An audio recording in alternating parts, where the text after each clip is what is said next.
Okay, good afternoon. I do apologize for the technical difficulties. That is the technology at its worst. In any case, my name is Ronnie Viera, and today, working with the Bermuda Economic Development Corporation and the Cybersecurity Governance Board, we're presenting how to ensure that your business has the proper security measures in place. And by security, we're talking about cybersecurity today. So I'm just going to take you through some slides, and then at the end of it, we will have time for some questions if you have any.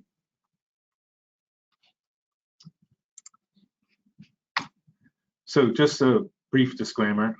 Obviously, this is for educational purposes, and I'm presenting it personally. So it doesn't necessarily represent the view of my employer or any other organization. We can get past that very quickly. About me, we get past this very quickly as well. I've been in IT for a very long time, as you can see, and I picked up some expertise in cybersecurity along the way. I've worked in banking, insurance, and payments, and I'm currently work for First Atlantic Commerce. We are a locally based credit card payment gateway. We've been in business for 20 years, and with most of our businesses in the Latin and Caribbean region and Central America. I won't go through the rest.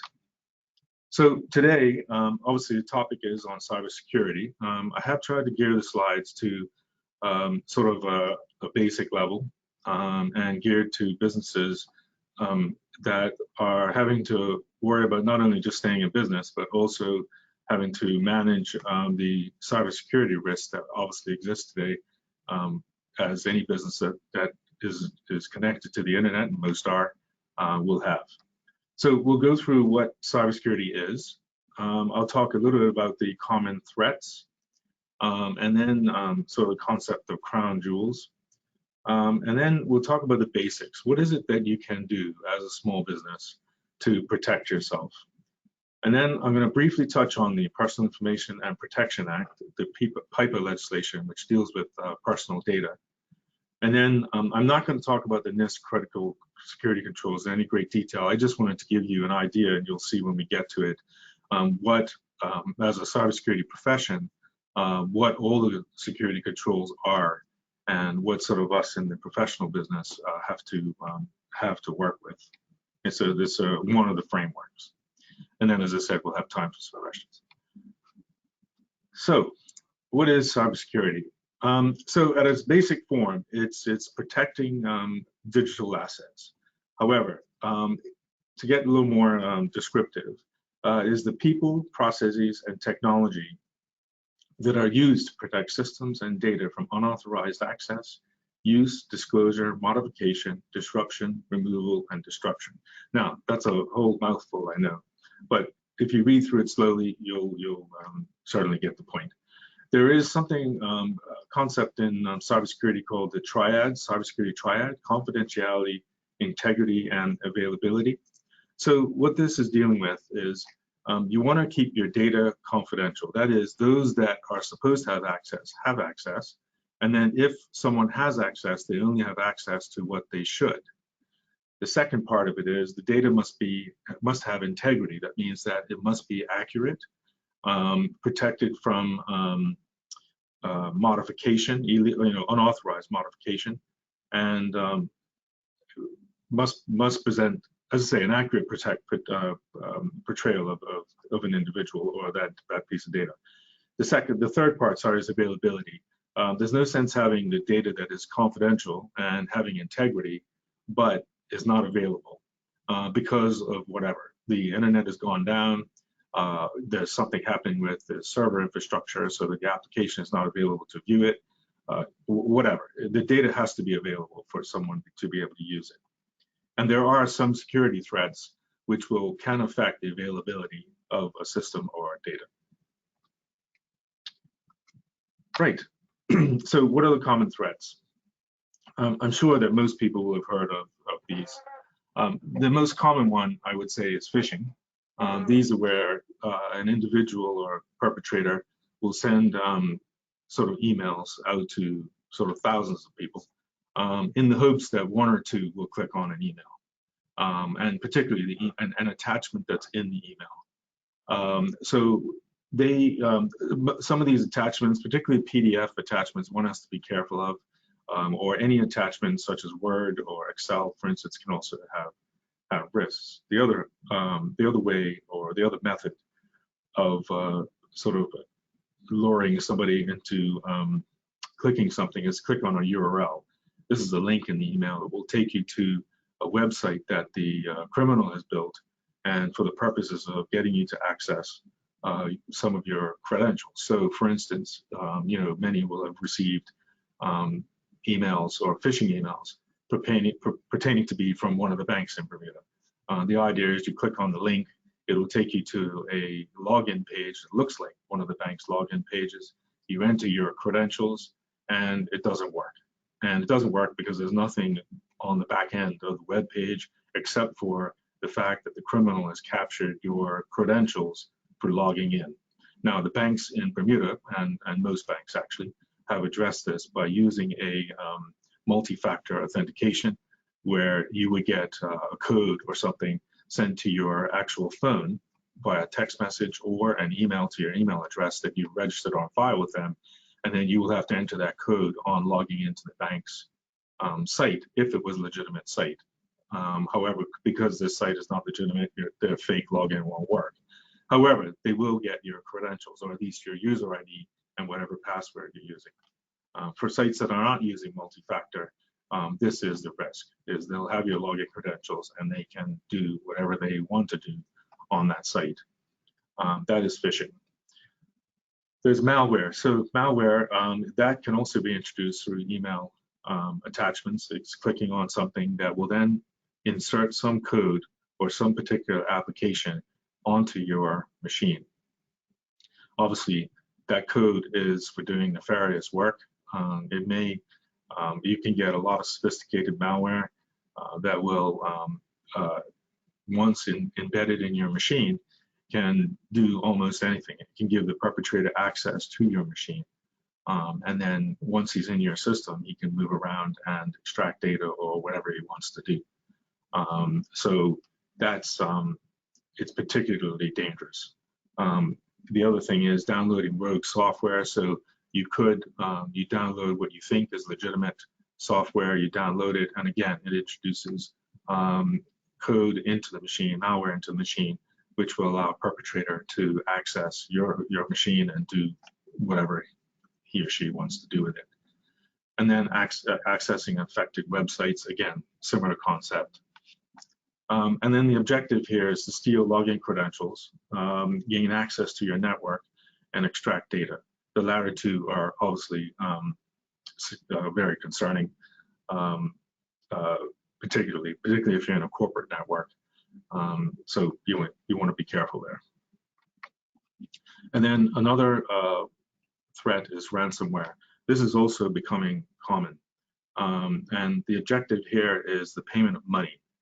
So ransomware is mostly perpetrated using phishing emails and email attachments. The idea is, again, you click on an email attachment and it will embed some code on your machine, run some code, and it will tell you at the time that your data has been encrypted on your machine and that you're to follow their instructions on how to pay them to access the decryption key. Most of the time, this payment is done using Bitcoin or some sort of digital currency. However, many times, the key will work if you pay. The reason is that this is a business to these people. They make a lot of money out of it, and they wouldn't make money if this sort of word got around that they didn't give the key once you paid. So the idea is that they'll give you the key to decrypt. However, you want to avoid trying to pay because, obviously the more that people pay, the more that these crimes will be perpetrated.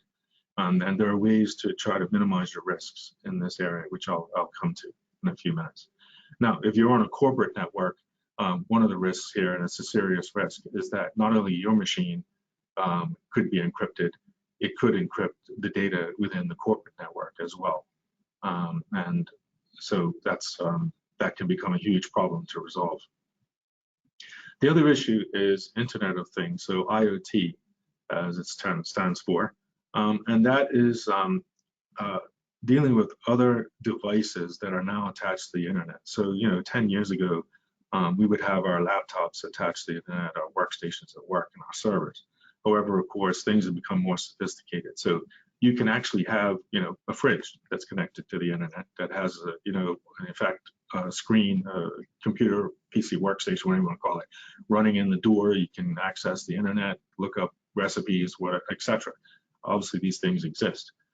There are light bulbs that you can control using your mobile device within your own network, and cameras, doorbells, etc. These are all commonplace. However, these devices, they're connected to your network. That's how they are controlled. However, they're typically not particularly secure. They usually have insecure credentials out of the box. So, you might have, user log into the device of admin and password of password. Many people don't change these attributes, and that allows someone to gain access. And then the other thing is unpatched vulnerability. So typically, a lot of these vendors that sell these things are not very sophisticated, and they often don't offer a service where you can download patches to the software. Every piece of software has vulnerabilities. Microsoft have a monthly release of patches called Patch Tuesday, where everybody in the corporate world knows that as soon as Microsoft sends those patches out, you've got to have a program in place to have those patches applied. That's no different for a light bulb or a camera or a doorbell. It's the same thing. And you want to make sure that you're able to update those devices so that any of these vulnerabilities are shut down by the vendor, if it's available. If they're not available, it does present a risk to your network. Now, just to be clear, a perpetrator is not interested particularly in your fridge or your light bulb. What they're interested in doing is gaining access to your own network within your home or your business. Once they get on your network, then other avenues are presented to them to do things that they want to do, extract data, extract any other files on your network.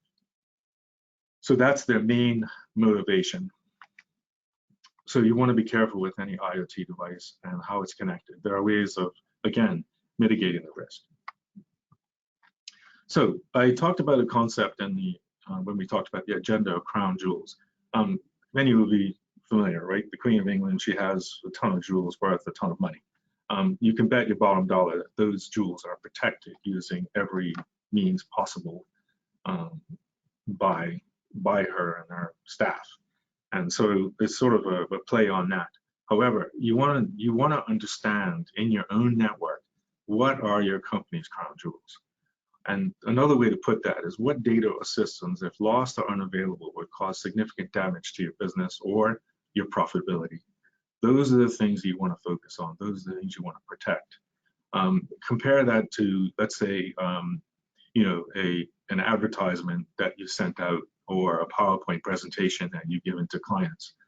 That is not crown jewels. That is simply marketing material. It's not really worthy of protection once you send those things out by email or anything else, any other way. They become what's known as being in the public domain.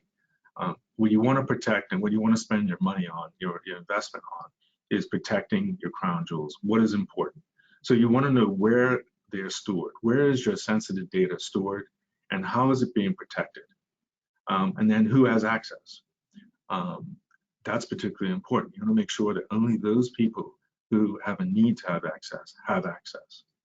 And then the other thing is that data being backed up on a regular basis to a secure location? Backups are critical. Backups are a way to mitigate the risk of ransomware. Ransomware will only encrypt the data that's on your machine. If you have a backup located elsewhere, separate from your network, they can't encrypt that data, and that is how you restore back to normal. It's through using your backups. So backups are important, and you want to know where that they're being done, and also where the backup media is being stored. And then you want to do a risk assessment. So once you've identified where your crown jewels are, where your sensitive information is, you want to see what are the risks around where that data is being stored. Are the servers being patched on a regular basis? Who, again, I talked about who has access to it. What is the physical security around that data? Where are the servers being stored and how they're being protected, etc.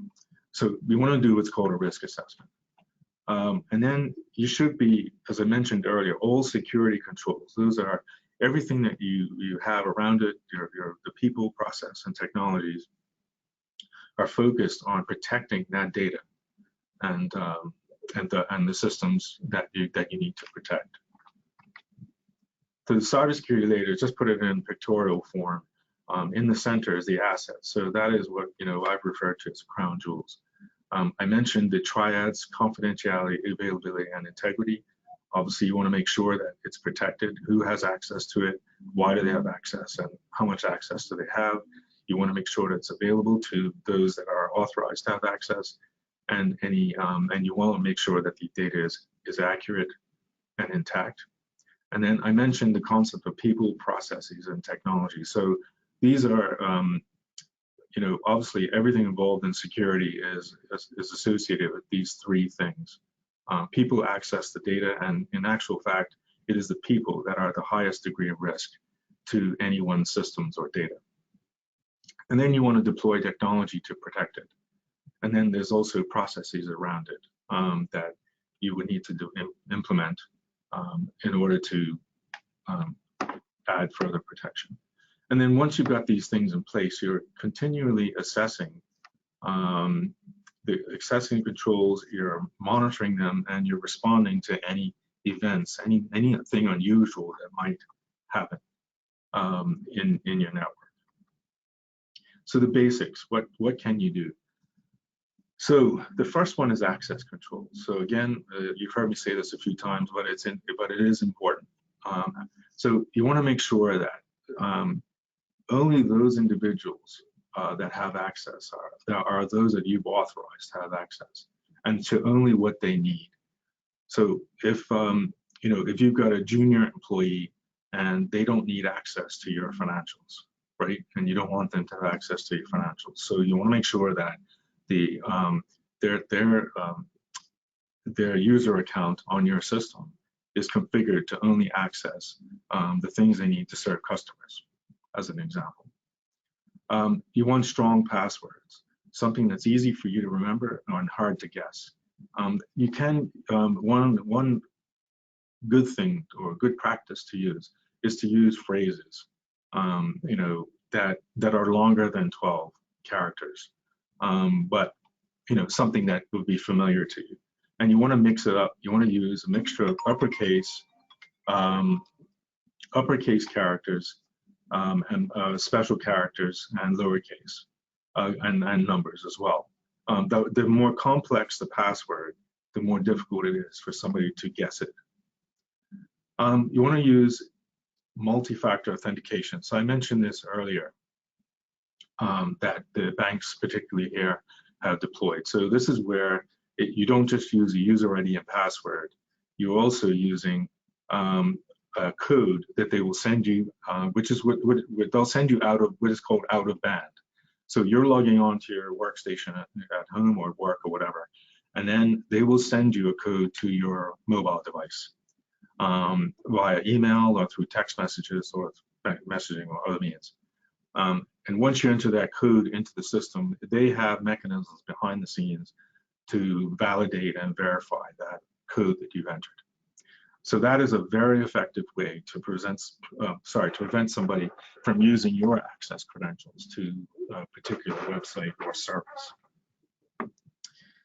So I also mentioned when I talked about the Internet of Things devices, so fridges, etc. You want to change the login credentials out of the box. So if the instructions say that the user ID is admin and the password is password, you want to change those to something that's unique to you. And as I mentioned, using the password attributes that are up above in this slide. And you want to make sure that all the device updates are applied as soon as possible. And there is likely a setting somewhere in the configuration of the device which allows you to download and install these patches or these updates. And then where possible, you want to use a separate network. So in a professional term, we would call it network segmentation. So that would be you put the things that are higher risk on a separate network from the crown jewels that I talked about earlier, your sensitive data. Thereby would present a little bit more of a challenge for anyone who gains access to your devices, your IoT devices. It would present more of a challenge for them to get access to the other network. You want to minimize that risk completely. And then the other thing is keep your network and your PC workstation servers up to date. So many of the breaches that have happened, the very large breaches to very large companies, have happened because one of their devices had not been patched correctly or in years. So I mentioned earlier as well that many companies, they will have a patch management program in place. It's critical, and that's why. Is because it only takes one or two devices to be unpatched to have someone gain unauthorized access to your network. So you want to make sure that when Windows comes up and says it has patches to apply or has updates to apply, that you actually allow the system to do those updates. Anti-malware software. So I have to believe most of us that have been on the internet for more than 10 years will know that we need to have antivirus software or anti-malware software installed on the machine. I can't remember what the statistic is, but it's a very short period of time, like a very few minutes, where a machine can get infected by being attached to the internet. And if you're not running antivirus, anti-malware, your machine is already compromised before you try to install it, if you install it to the internet. And don't have the software running quickly. So you want to make sure that you've downloaded it, you've installed it, and and that you apply the updates regularly to your malware software as well. Some of them are what's called signature-based, so they will have already identified particular malware out there and sort of in the wild, and they will have applied fixes for those or be able to block that in their software. But it requires that you update the signatures on a regular basis. And then the next thing is firewall security. So again, in a corporate network and also on a home network, there is in a home network, particularly on your router, there's a firewall that you can configure. In a corporate network, the firewall is a lot more sophisticated. However, either way, firewall deploying a firewall and running a firewall is sort of your first line of defense. Any sort of attempt to perpetrate your network can be shut down at the firewall, provided that you've got the settings configured correctly.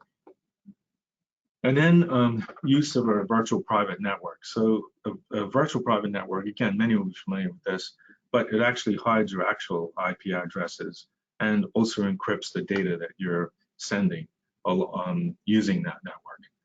It's just another way of protecting the data that you're using. You want to minimize the number of access points to a network. So you want to be cognizant of how many, where your network's being accessed from, and you want to minimize how someone can gain access to your network. You want to train staff. So the highest risk, I mentioned this earlier, the highest risk are employees. It only takes an employee to click on a bad attachment or click on a URL to have issues. So you want to have what's sort of defense in depth. Yes, you can have anti-malware and antivirus software running, but one of the best mechanisms or best processes is to train employees. And there are security awareness training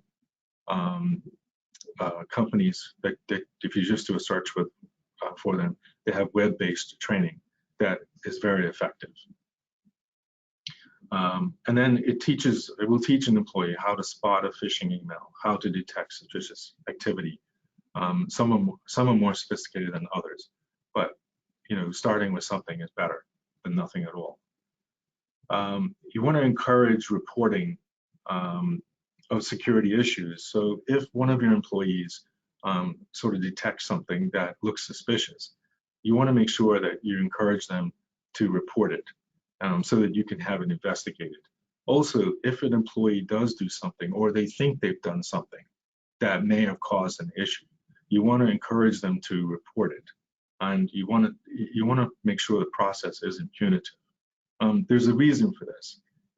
The quicker that you can respond to an event, no matter how it's caused, the quicker you can respond to it, the more effective you can be at mitigating the risk and shutting down the threat.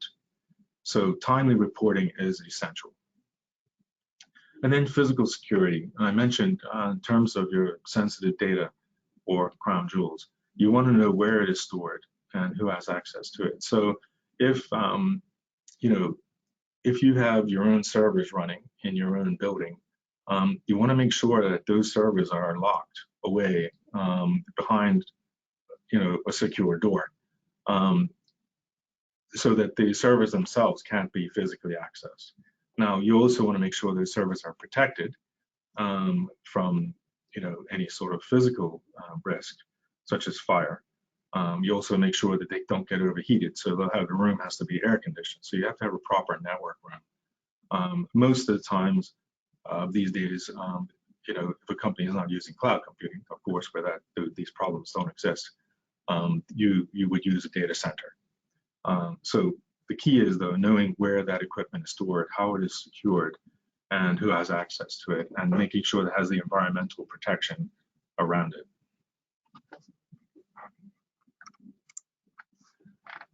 And then I mentioned earlier backups, so I'm going to repeat it again because it's that important. Ensure that all data and critical systems are backed up regularly. Now, regularly depends on how often that data changes. Most of the time for most businesses, that will be daily. So you want to have a daily backup. The point here is that if you have an event where you have to go back to a backup to restore, you can only go back to the latest backup. So if you back up weekly on a Friday, then today is Wednesday. You will only be able to go back to last Friday's backup to retrieve your data. So what happens to the data between Friday and today is something you're going to have to figure out how to recover. So you need to have that conversation with whoever supports your network and what best to set up in terms of a frequency of the backup. You have to make sure that the backup data or media is not on the same network as the primary data. Again, I mentioned earlier ransomware. Ransomware, there are methods that perpetrators have used to encrypt the primary data, i.e. the data stored in a machine, but also they go searching for the backups, and then they'll encrypt the backups. And if they encrypt the backups, then unfortunately, you may be left having to buy the key or pay them for the key, which can run into thousands of dollars. So you want to make sure your backup media is stored separately from your network. And then on a regular basis, you want to test the restore process. So you don't want to have some backup media stored somewhere and have to revert back to it and then find out it doesn't work. So doing test restores just to make sure the data is good and the backups are good is sort of highly advisable. And then I've already mentioned, you want to make sure that the backup media is stored securely. And what I mean by that as well, not just physically, however, you also want to make sure that hazards such as fire and water, it's protected from those hazards. Because again, backups are your last resort. You have to be able to recover from if you're to restore the data that you need. All right. All right, I think I actually had done something. I on the slide here, but I'm going to skip to, you want to develop a cybersecurity policy. So this policy will cover everything that you do around securing your network and your environment. Again, it's going to cover all the things that I just mentioned, access controls, It's going to cover your backup policy, the policy for anti-malware, antivirus, network patching, etc. A policy is just a document that outlines all of the things that you're going to do to protect your data. It documents it so that everybody involved in the process knows what their role is and the things that it must be done. So that is a cybersecurity policy. In a company, a larger company, it's a very important document. It's a document that's approved usually by the board, and management's job is to implement it and to make sure that people are adhering to the policy. And then if you're large enough and have the ability to do so, and I say that because cyber insurance is not easy to obtain. However, it can be obtained, and when you do obtain it, often it's not cheap. But if you can invest in cyber insurance, that will also act as a backstop. If you have an event and you lose data and there are costs associated with that, it's a way of sharing the risk or helping you with the cost, going forward. And then you also want to have a system of ongoing monitoring and suspicious activity. There are tools available, of course, that help you to do this. The anti-malware tools will have they may have alerts that will alert you to anything going on. You want to have somebody who's looking perhaps at your network on a daily basis to see if there have been any suspicious events take place. And one of the other things, you want to check your access control systems to see if anybody has tried to use someone's credentials in an unauthorized way. The list is sort of extensive, but the whole point here is that, like anything else, you don't just put it in place and forget about it. You've got to put it in place and then maintain it and also monitor what is going on. It's just something that has to be done. Okay, and then I was going to talk about the PIPA, or Personal Information and Protection Act. I'm going to say only a few. I'm going to present a few points on it. There's another presentation that's going to be scheduled, and the Privacy Commissioner will be actually presenting more information on this, and he's much more knowledgeable on it than I. However, the PIPA Act, it's a piece of legislation that outlines and governs how sensitive data on a person is used and handled. So sensitive personal information includes an individual's place of origin, race, color, etc. I'm not going to go through the whole list here, but you can see it. These are all data that the Act has determined are worthy of protection. And there are certain requirements in the Act that anybody collecting this type of data must adhere to. So any business that stores or processes sensitive data will have to abide by the Act once it comes into force. The Act was actually passed several years ago. However, one of the things the Commissioner's Office is doing is putting some guidelines together to complement the Act. And so the Act isn't actually in effect at present, although I expect it will be soon. And then one of the things you want to do to try to abide with PIPA is you want to carry out a data inventory. So, and in some companies, you may not be aware of what data you're collecting on individuals. So, if you have forms that customers complete and it asks for some of this information, this data, you want to go back to those forms. You want to assign somebody the task of collecting all those forms, finding out what data you are collecting on an individual, and then what is it that you're doing with that data? How's it being handled? Who has access to it? What are you doing with it? For instance, you're not allowed under the Act, you can't collect this data, let's say email addresses and names and phone numbers, and sell that data to another company. Hopefully I'm using a ridiculous example to demonstrate the point here. There are serious controls over what you can do with this data, and those are all outlined in the Act. And then, as I mentioned, you want to review the processes around collection and then the maintenance of that data. And then I mentioned earlier the critical security controls from the National Institute of Standards and Technology in the US. I'm not going to go through these in any detail. I wanted to just give them to you because, as you can see, there are a list of 20 controls. In a larger company, they would be using every one of these controls to protect the corporate infrastructure. So as I won't go through, you will see some of the things I've mentioned today in the sort of the chart here.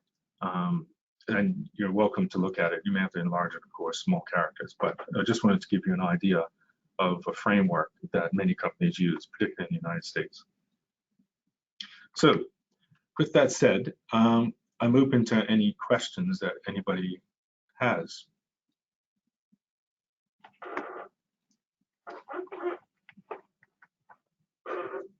So I think we're using the chat as well.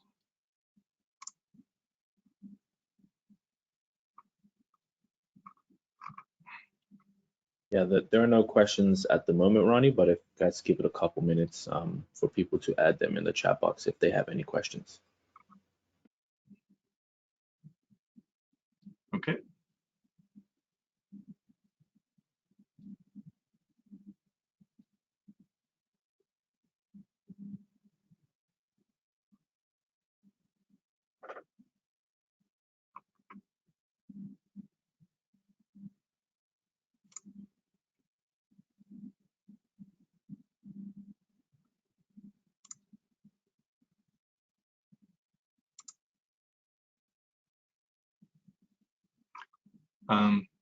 So somebody's audio still turned on?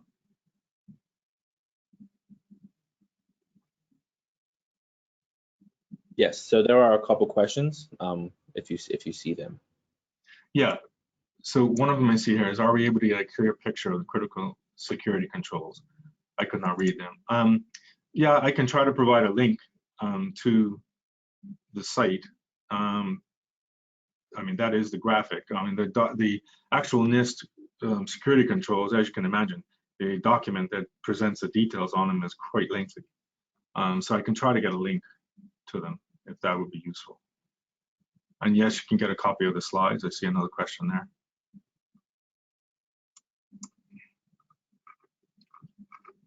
How much budget do you think should be spent on security? Yeah, that's a good question, and that's hard to answer. It goes back to my point about the sort of the crown jewels. What is it that you're trying to protect? You need to figure out what those are, what that data is, and how important it is to sort of protect it. In terms of percentage, I mean, different companies use different metrics. You know, they may measure it as a percentage of revenue or a percentage of expenditure.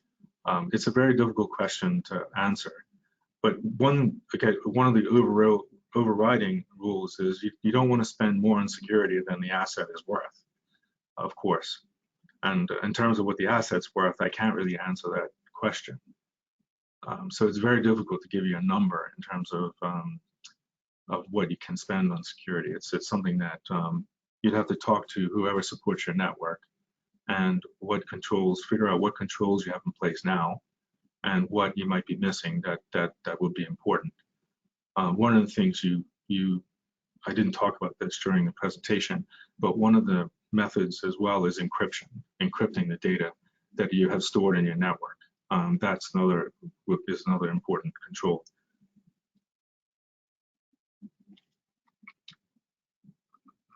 Sorry, I'm trying to scroll through the questions here.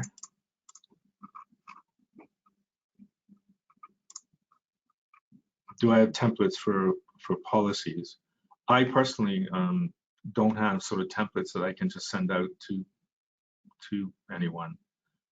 Again, if you do a Google search for templates, there are tons out there on the internet. Typically, that's what I do, to be honest. If I have a new policy that I have to implement, I'll just see what's available on the internet and then just modify it and tailor it to what I need.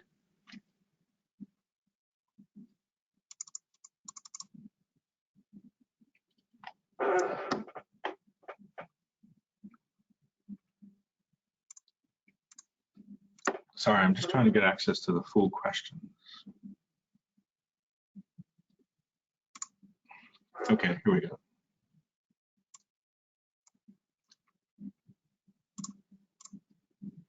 Yes, I can. I think I mentioned earlier, I can provide a link. Can you provide a link to the NIST security controls?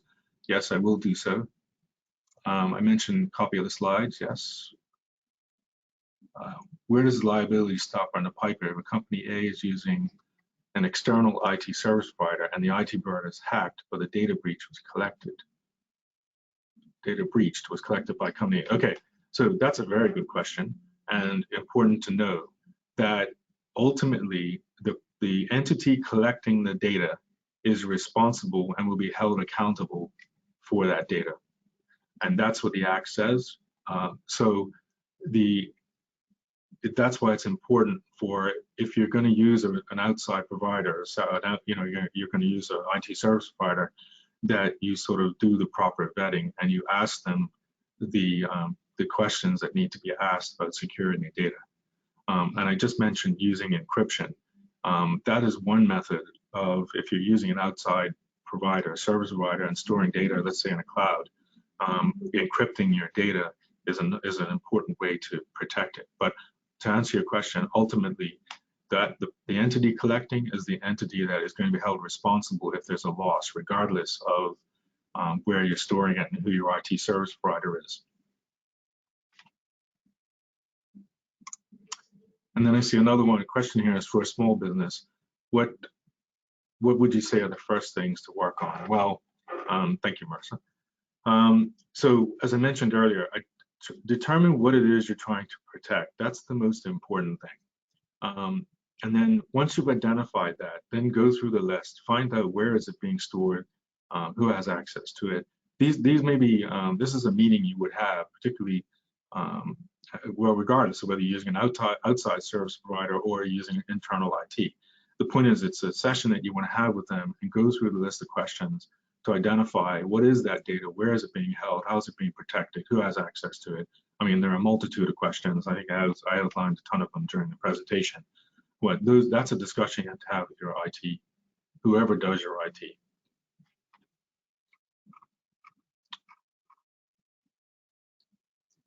Okay, so let's just see. I just want to check to see, make sure.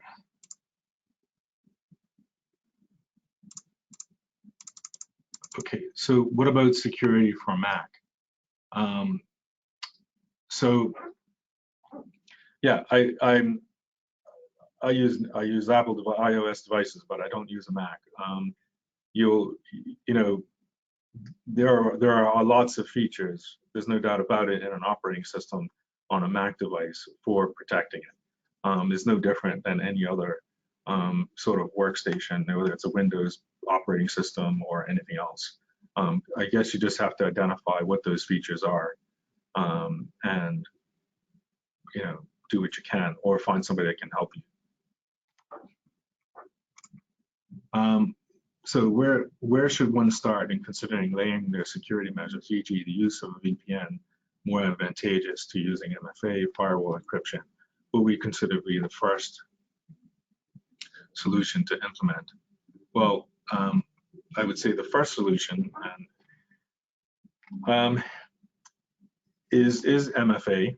I would say multi-factor, because you're probably, as a business, using many of the services. So of course, the service that you're using has to have implemented multi-factor.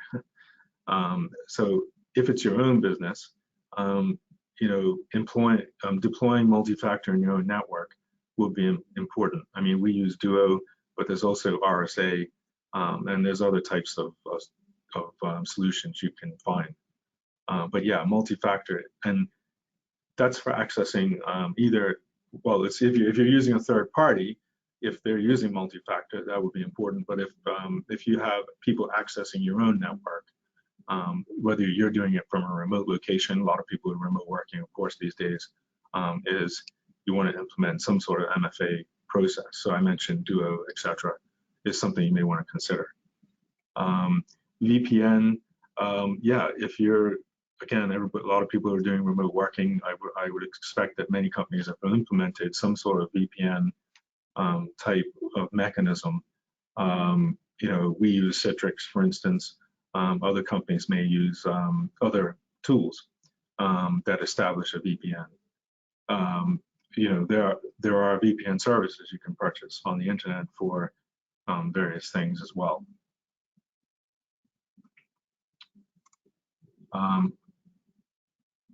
How can a small company do an assessment? How can a small business do an assessment on a company they want to use for hosting? Yeah, that's there's questionnaires that you can send to them. Geez, mercy, you're throwing these tough ones at me today. There is a process you can go through for assessing a company. I can't say that there's sort of a template you can grab somewhere, but it's just a list of the questions, some of the questions I've asked today or posed today during the presentation in terms of what you can do to assess an IT service provider or a company that's hosting your data.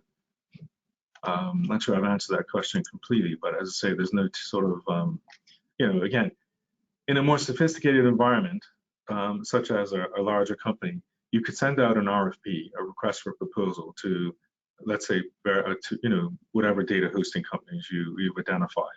And then you can have in the RFP the requirements for cybersecurity. And obviously, when they send back a response to the RFP, you can then evaluate their response and the controls they have in place to determine whether they meet your requirements.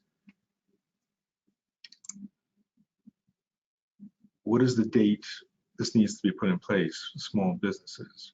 Right, so I mentioned earlier, it's better to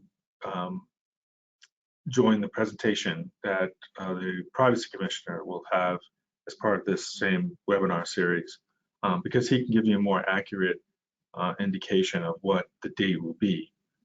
Right now, the legislation, as I mentioned, is in place, but there's been no effective date announced. They're currently putting together the guidelines. The legislation requires guidelines to be determined and documented, which fill in a lot of the details in terms of how businesses will comply with the Act. And those are critical. So those are in development now. I think I've answered all the questions. I'm not sure. I'm just doing a review now.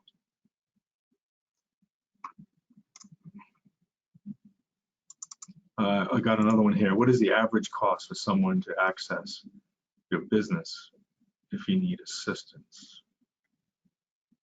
I think that might mean assess your business. There are small companies available that can assist with that.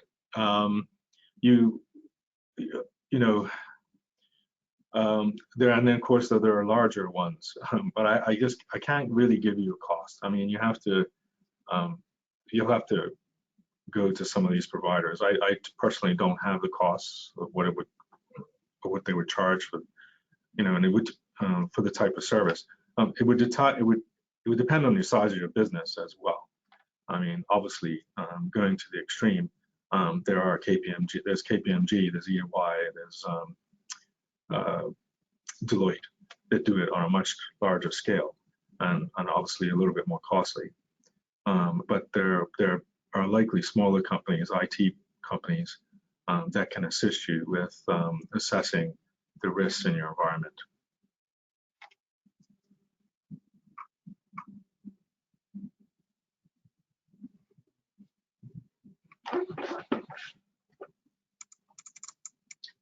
So I think I've covered all the questions. Thank you for those. Hopefully my answers have helped. So my takeaway is I'm going to provide a copy of the slides to the BEDC. And then I also provide a link to the NEST site.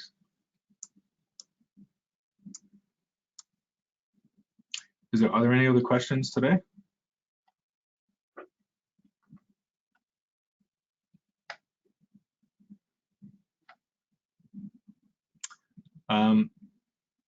So the question I have, is it difficult to attain SOC 2.0 certification in Bermuda? I don't think it's difficult. I think you just have to use one of the service providers here that are authorized to audit for SOC 2. And again, I believe it's just the big four. I could be wrong about that, but I believe that is the case. I believe it is quite a lengthy process. As obviously, SOC 2 is an extensive program for verifying that somebody is meeting sort of minimum standards, cybersecurity controls. And I would say also the importance not on just having controls in place, but also I believe SOC 2 will verify that you have a mechanism for maintaining those controls and making sure that they're being used and applied on a continual basis. But I think you have to use one of the big four to do that.